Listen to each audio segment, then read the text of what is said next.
Nous sommes ici sur les remparts de Saint-Valery, on est à une vingtaine de mètres de haut, on domine la Somme, le fleuve qui s'écoule juste devant nous. Si vous connaissez un peu la région, c'est Abbeville, Amiens, donc ça permettait d'acheminer les marchandises extrêmement facilement. Alors au début par le fleuve, et puis l'apogée en 1880 par le chemin de fer jusque Paris.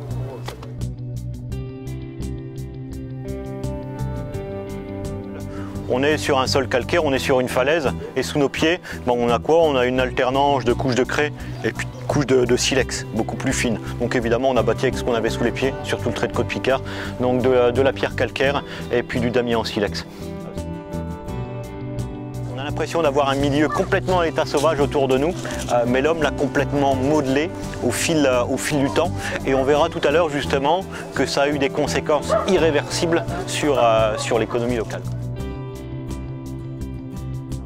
Donc on avait vraiment deux entités, la cité fortifiée qu'on vient de traverser et puis l'abbaye qui était aussi entièrement fortifiée. On voit l'évolution de l'abbaye au fil des siècles. On a commencé à la base par une petite maison de rien du tout, on a commencé à rajouter une rangée de pierres calcaires au fil du temps et puis on a terminé par de la brique espagnole, c'est une brique qui est assez mince.